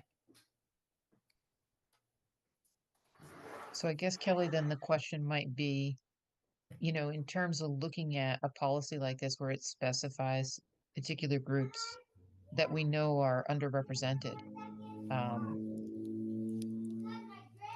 do we, I mean, is that something is that a practice we're following? And if so, what determines whether or not we practice that? Is it simply what the leadership decides for, the schools, or is it, a state level function? So I think you're seeing it statewide. We also have an equity diversity policy, which specifically spells out. We are also some of our minority hiring and recruiting efforts. So there are definitely things ongoing. And what I would say is that there's other policies. I know the equity diversity one for sure, which refers to that this is a priority of the district. It is also set in your board goal, your superintendent goals. That is one of his initiatives. So that would be something, as the board gets to review those annually, give feedback and make suggestions. That's also a place where they currently live and have lived for quite some time. So I think there are definitely other places in which kind of this initiative is covered, on a broader level, in my opinion. Terry, you had your hand up, and then Julie. You could add to that sentence, trans women. We want to get into the nitty gritty, and that is definitely an issue today. Could I just say, I really don't, Kelly, I take your expertise, and I've listened to the other, hiring and the superintendent goals and how we're trying to look at our district. I'm comfortable with the suggestion. If we don't have to put it in there, we move on. Julie? No, I was just gonna say, but adding to what Kelly says is the duties are, as a board member, we have to follow through. The guidelines. We read it, we apply it, and we are the ones encouraging. We get the reports from the superintendent. If we pay attention, we will get to see. We get the report from every single one of the departments. So from there, we have an overview of, what's going on, and we ask questions. So I think that it entitles, within our policy and the equity one. I don't see a need to add another one, an extra layer. So that's all. Okay. It sounds like the consensus of the group is we don't need to add this, so I think we should just move on. Thank you, Kelly. I'm going to go to the next one. This is a short one. This again is a recommended policy, not required by CABE. And it basically delegates leeway in the absence of a board policy. So when there is not a board policy, this gives the superintendent of schools the power to decide and act on something that is not covered by board policy. It also requires the superintendent to report back to the board on that decision, as well as, and this is also covered in your responsibilities of your superintendent, to make policy recommendations and changes or updates, to make those known and suggested to the board. I can share our current superintendent prior to each one of these meetings is meeting part of the process in developing the agenda, providing input and feedback. And so again, this leeway, I will say, is afforded to superintendents, but it's the decision of, do you want something, to explicitly say when there's not a policy, this is what we expect.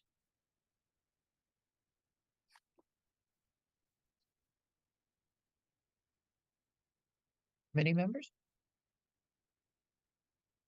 I'm going to say that no, I prefer to not have that policy implemented. I think it's important for the board. If we don't have a policy, to get together and come up with one, but I'm going to say no to that. Terry? I agree with Michelle. So I just want to be clear that this already is a function of the way that the superintendent operates. And this is just the formality of whether or not we adopt a policy that specifies it. I'm going to weigh in, Kate, and say that I agree with Michelle and Terry. Uh, we already have the expectation that the superintendent is doing this work and reporting back to us. So I don't think it needs to be codified into 110. Julie, any thoughts? I agree with Bridget, Teresa, and Michelle. All right. Before we move on, Mrs. Cooper, anything?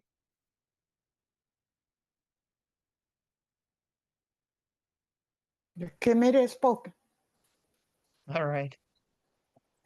Cross that one off too, Kelly. Thank you. And then Okay. the final and third one? The final one is a little bit, and excuse me as I'm scrolling back up to the screen. This is something I'm really putting on here more for feedback, and I should have been a little bit more explicit on the agenda. I promise it's the last one to look at for this evening, but it's 2000.1, and it is actually considered a regulation. And we don't have regulations, again, do not need to go through the extensive process like policies. But this one really references a school governance position statement and talks about the roles and responsibilities of the board and the superintendent. And so the reason why it's on here is just for some feedback. If this is something, so this would complement policy 2000 that we already looked at earlier this evening, and I can bring it up if anyone needs a reminder. But that was the administration concept one, specifically about the superintendent. This further spells out like a little bit of additional information for that policy or legislation. And so we put it here because it did come up in the CABE audit, just as a discussion point for thoughts and feedback, but it is not a policy. It would be considered a regulation.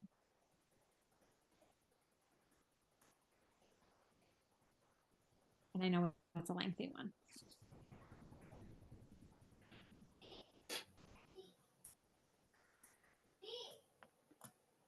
So as a regulation, we do not adopt this as a board. No, you would not. It's really just for feedback because it was part of the CABE audit. We thought it was important to put up here. There was one, I want to say 2 or 3 throughout the entire audit that they included as just consideration. So it's here for discussion. It's quite lengthy, my personal opinion, and then I will certainly, it's quite lengthy, and it really goes into the roles and responsibilities of the board and the superintendent. And I do think that that was something as well you wanted to circle back on related to the ethics and so forth. I think you're going to find a lot of overlap and commonality between those policies that we said we would discuss in the future and this regulation, but I wanted to include it here as part of the 2000s. Thank you. Can you just clarify for us, Kelly, as well, when we have a circumstance like this, when we're reviewing a regulation, sort of what would happen if we decided, yes, this is something we think should be included? Could you talk about that process, please? Sure. So we would inform, we would do it for review at the board level. So we would inform them that we wanted to provide an update or an addition to a reg. We would allow them to, we would allow the full board to review that, ask any questions about it, but it would not go to a formal vote because it's supporting an existing policy. So it really is kind of a for your information and an opportunity to ask questions, provide feedback, but there would not need to be an official vote on it. Thank you.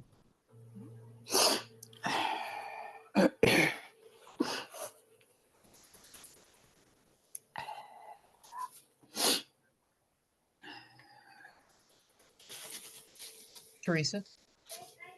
I noticed CAPE is doing a conference for new board members. Would they be using this document as part of their outline for their program, do you think? Just curious, because there's a lot of information here. I don't know if it would be this exact document, but they certainly present very similar information and similar language to board members.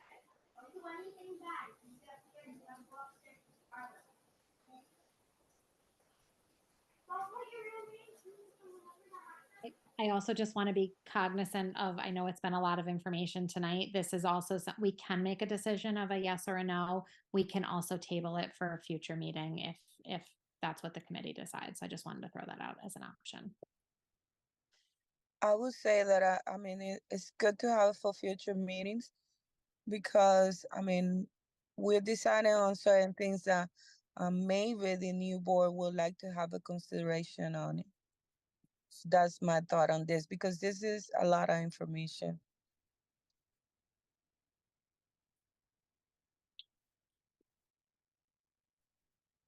But Michelle? on my end, I'm good Oh, if it's not required, I'm good at not to having it. That's me. I just, yeah. go ahead. So my question, I guess, is you had mentioned, or it was mentioned, that we have the code of ethics that we're going to be reviewing and trying to line up.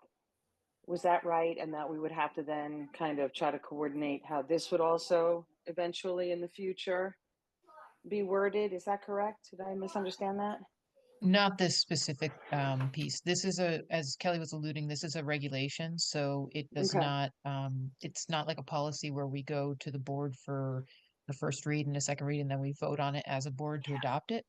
A regulation that we would make a recommendation that this would be information presented, like Okay. in one of our agenda packets, where Okay. the code of ethics conversation is policy. Right. Okay. All right. So I think maybe I glitched on my phone on that. So I'm okay not including it. If if you're looking for a consensus, I'm going to go ahead and say it's not necessary, but I'll listen to whatever everybody else wants to do. If it's needed.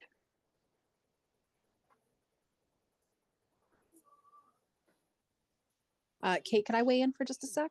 Of course, go ahead, Bridget. I think this is a valuable piece to read.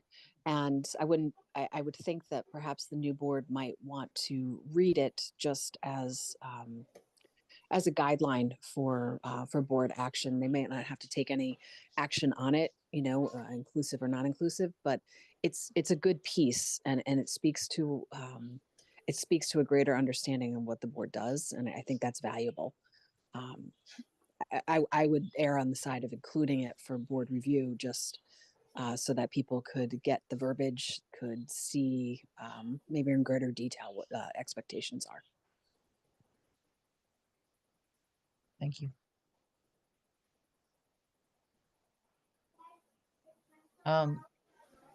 In looking at this, there's a lot of information here. To me, the most valuable part of this is the chart, which breaks down a division of the Board of Education responsibilities and the superintendent responsibilities. And I also think, the discussion about the relationship between the board chair and the superintendent. And then at the very bottom, there's a sentence there that I think really drives home the point of this regulation and really all the work that we do. The focus for boards and superintendents must always be, how can we work together to ensure educational excellence for our children? So I tend to agree with you, Bridget. I think that there's value in bringing this forward for board members to see. Kelly, can you talk a little bit about, in terms of regulations, like how that plays a role in sort of our operation or the school's operation? Most of the time, this kind of seems like a reference guide, like an article or a compendium to a policy, which is not typical with regulations. Most regulations are things like, we're going to do a bullying policy, and here's the form that a parent or student can fill out, and here's the paperwork that an administrator would complete in response to that. Or our seclusion and restraint policy, for example, has state required forms that are attached to those. So a lot of the times it's more procedural or kind of internal documents.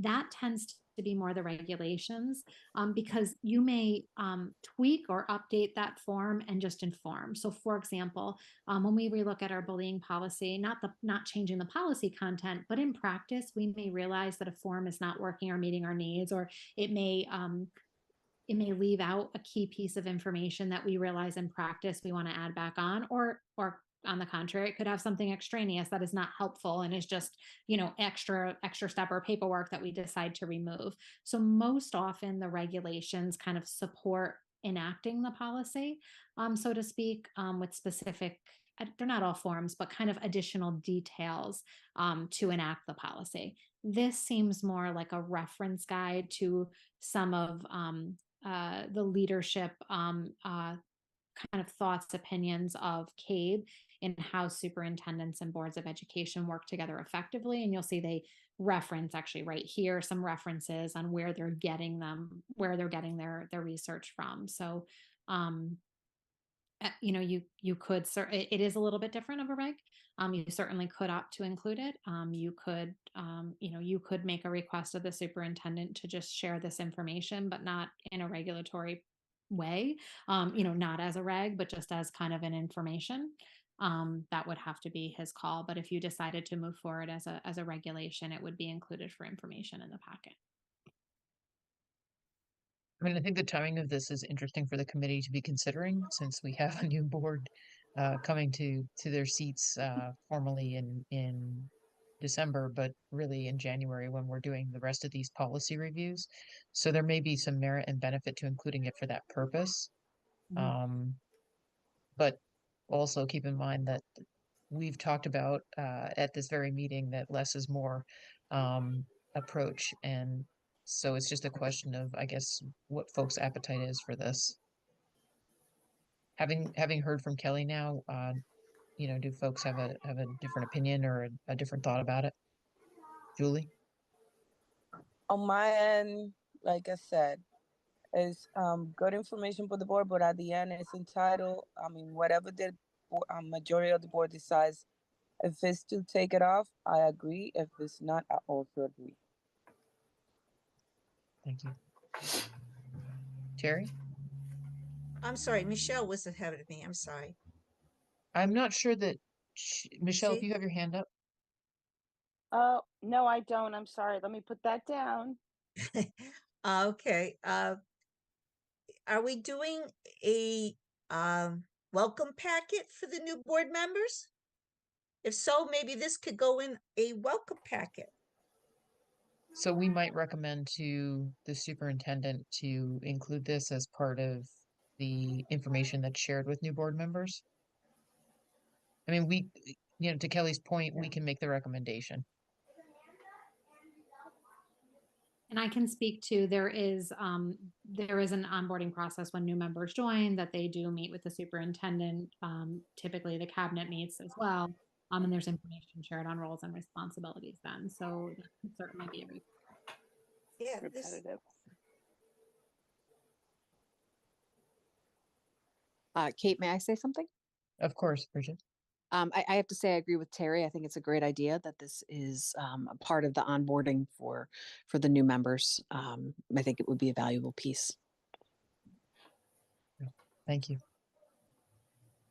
I agree as well.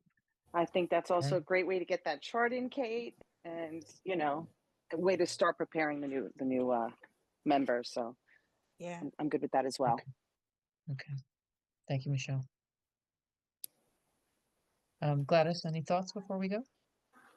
I can move on. I agree with everyone. I think it's very important, and we know that this is one of the bullets that when we start doing the superintendent evaluation, they have a sheet that we have to complete, board and superintendent relationship. So, to have a good discussion about that at a meeting, I think it's good. Okay. All right. It sounds like the consensus of the group is that this should be a recommendation to the superintendent to include this regulation with new board member packets. I don't know that we need a motion for that. I don't think so. I think that's something I will certainly take back to Superintendent Walston and share with him as a result of today's meeting. Thank you. And I don't want to speak for him, but I think that he will take the recommendation of the committee, but I will certainly bring it up to him. Okay. Thank you, Kelly. So just to clarify then, the three recommended recommended for consideration, if you would like to include them, we are not opting to include any of those three, but we are going to recommend to the superintendent that the regulation 2000.1 is shared with new board members in their welcome packet. Yes. We have one remaining agenda item. The last agenda item is really just a discussion. There were two policies that we talked about earlier. One was from this series, the 2300, which is the Statement of Ethics for Administrators. There was also one from last meeting, 0050, which was the Code of Ethics, which referred to ethics of board members. And we had just say that we had just stated that we would table those discussions and have them together. And I know, Kate, you had also shared that possibly with one of the bylaws. So I just wanted to note both of those and see if we wanted that to be on a future agenda, wait until later in the policy review, just so we don't lose track of those two.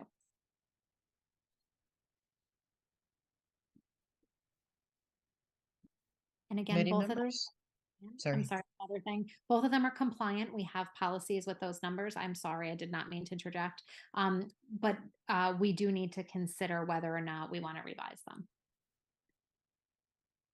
So I think the reason that this happened the last time is when we looked at that policy 0050, there was quite a lengthy list and it was a little bit overwhelming for everybody to look at. So that's why we came to the consideration that we'll take these two particular policies and possibly that third policy that appears under our bylaws, all of which are related to Code of Ethics, both for administrators and for Board of Ed members, and maybe turn that into a single policy meeting where we sort of have a conversation about all of that. But what's the pleasure of the committee here? What do folks think? Perry? I like your idea, Kate. Have a specific meeting, because that is important. I agree.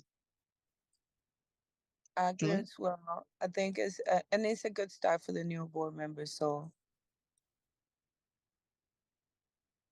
It's a good point. I agree because it's a good discussion for them. I'm going to just weigh in quick and say that I agree with Terry and Julie and yourself that this is a bigger discussion and a good one to have when everybody is seated in January. Thank you, Bridget. Agreed. Everything that everybody has just commented on. All right. It sounds pretty universal there. Mrs. Cooper, did you have any thoughts on that?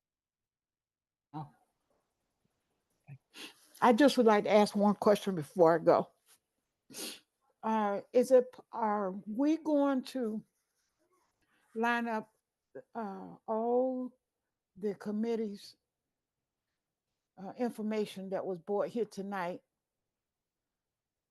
to be accepted at a January meeting, or is it just going to be for first reading? Because we did a lot of work here tonight. And to me, that's a lot of information throwing on new board members at their very first meeting. So, and I guess what I'm trying to say, if we can do it like in sections, maybe do 4 or 5 this time and 4 or 5. But at the first meeting, the first reading, you can read it and sort of discuss it, and then you make the changes, and then at the third meeting, we can accept the policies changes. So I just think it's an awful lot to do in one shot at one board meeting. Okay, so you're suggesting that we take, like 2 However, or the 3. leadership and the committee decide that they want to do it, and we have to also think about other people that are coming on, because when you're working and doing other things, you don't really have time to sit down and just gauge this and come with a clear mind as thought and questions. So maybe that first meeting, the question might not come up that you want to ask, and we have adopted something that maybe I wasn't comfortable. So I guess my main question is, are we going to have all this done at the January meeting? The recommendations that were, or the motions that were approved this evening were for a first read at the January meeting on all of these policies, as well as the recodification, so the renumbering of those policies. It is a lot to digest, to your point. So We certainly could consider splitting this into first reads at the first meeting in January and then first reads for some of these other policies at the second meeting in January. What do committee members think about that? Oof. Oof. Uh, uh, Gladys is right in one hand, but we've got so much to get through. We'll take forever doing this. No, it But won't.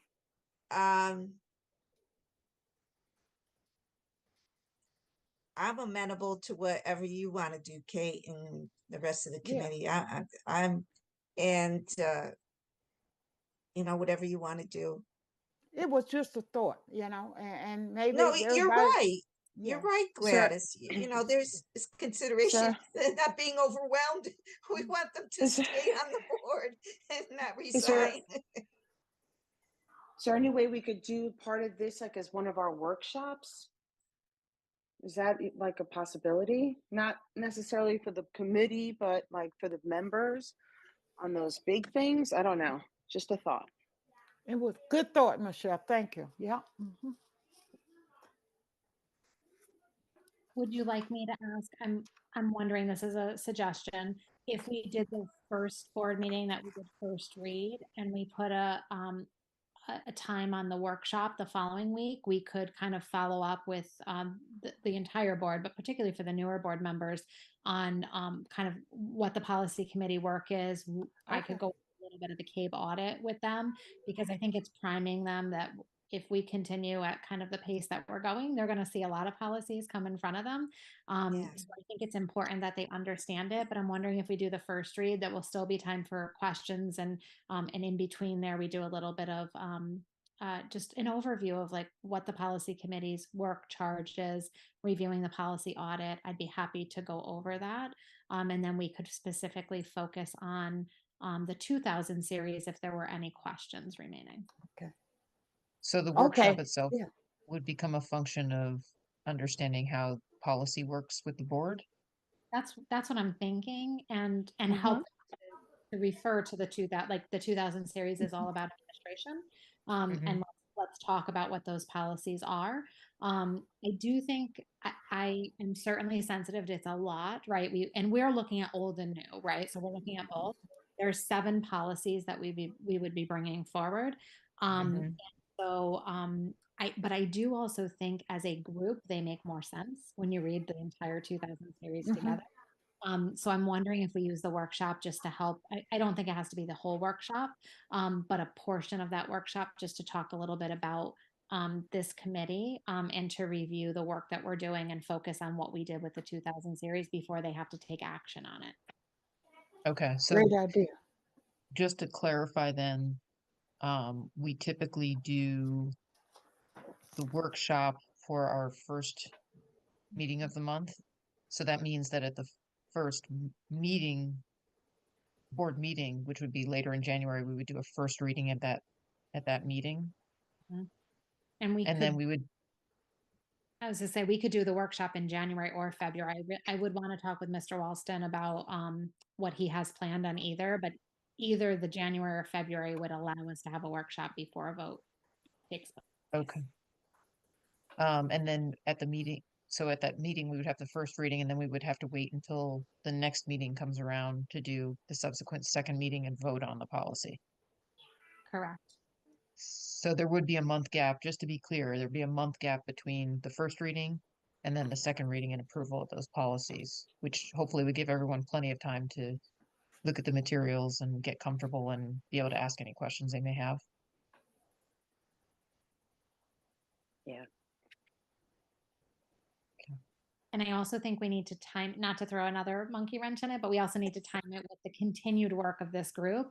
If we continue to meet, I don't know when the next, if we want to put in an additional meeting, in January or something like that, but we could certainly be recommending more policies going through the board for review. Right. I'm dizzy.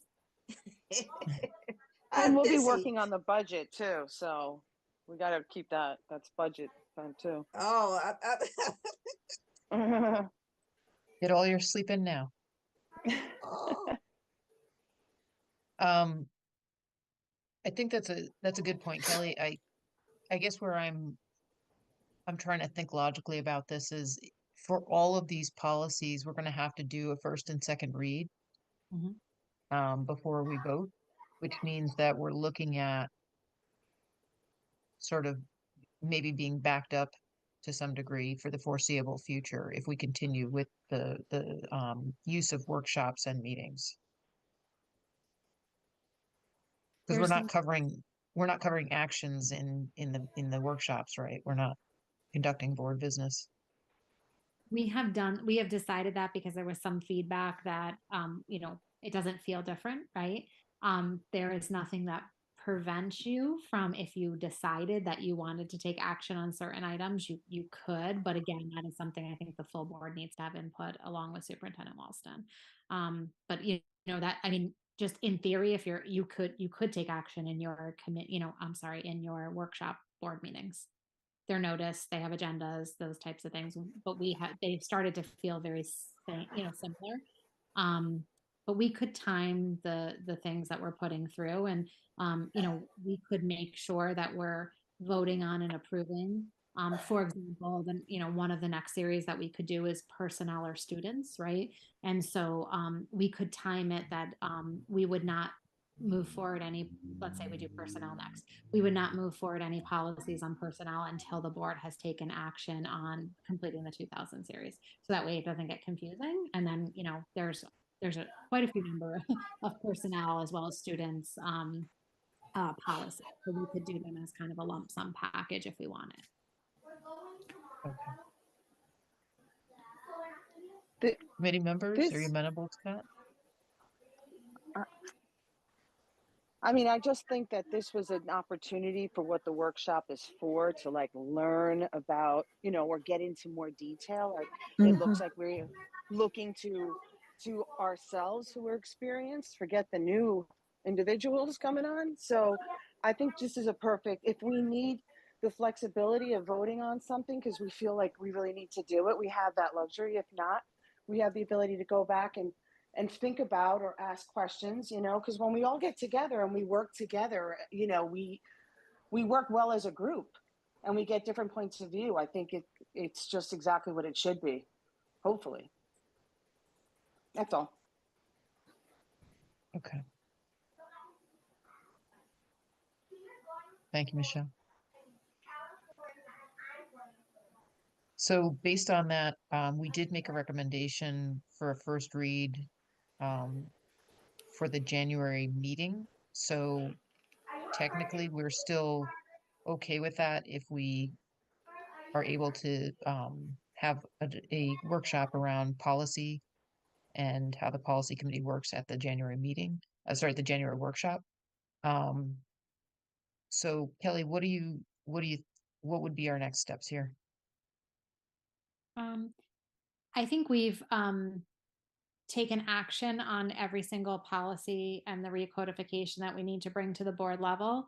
I think the topic of the board workshop would be a conversation with the superintendent and board chair, right, to determine the topic of that meeting. So I certainly will bring it up to Superintendent Walston.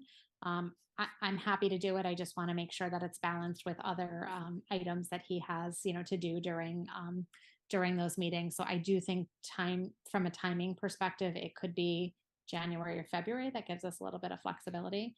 But I'm certainly happy to do an overview at the board meeting, at the workshop meeting. I mean. Okay. Given that we've made these motions this evening, should we be going back to amend those and just make them a more general recommendation for first reading by the board, as opposed to say at the next meeting? Or I think we did January, which I think we will cover that in the January meeting. I'm certainly comfortable with that. I don't think you need an amendment to that. okay. You want to say January workshop? Board workshop? Or no? Well, the read would happen at the board meeting, the explanation of policy and how it works would be a workshop. So I think I would just leave it as in January. Okay. I think you're okay there. Thank you. All right. That takes us to the end of our discussion this evening. Are there any other comments from committee members? Terry? Question. I'm feeling overwhelmed all this work. Should we meet in December? Have a meeting in December? And I think go the on to- difficulty there is that with new board members coming in, and our annual meeting taking place that first week in December, the committee piece of this won't be established yet. Oh, that's right. That's right. So we may not have enough board members who are staying to establish a quorum. And that's up to the purview of the new board coming forward, how those committees form and who becomes the chair of the committees. Okay. From the work perspective, I agree with you, but I can also, if we want to put together an agenda for the next anticipated meeting, I'm happy to share it out in the coming week or two, so that way people can review and Oh, thank you. Yes. I'm happy to get that together, and then we can solidify. I know we have dates on the calendar, but we've also put in other dates, so we can certainly determine what date that is in January or whenever we decide to meet next. But I can kind of just put it together as a draft. I won't post it officially, but just as a draft working document, so we can get a sense of the next policies that are coming up. I do think I will put together the entire next series in one draft agenda, but we will need to chunk it out so that you have the whole series. But I think we're going to need to say we're going to tackle this section in the next couple meetings. The personnel, the students, and the instruction are they're the greatest number of policies, so they're going to take a couple of meetings, I think, to get through each section. thank you, Kelly. Appreciate that. That would be, I think, very helpful for the folks here. Any other comments from committee members? Good night, all. Good night, Gladys. Good night, Gladys. Feel better. Happy Thanksgiving. Good night, Gladys. All right. In that case, I'll entertain a motion to adjourn, please. So moved. Oh, Terry, you got that one? May I have a second, please? Second. Thank you, Julie. All Second. those in favor, please signify by saying Aye. aye.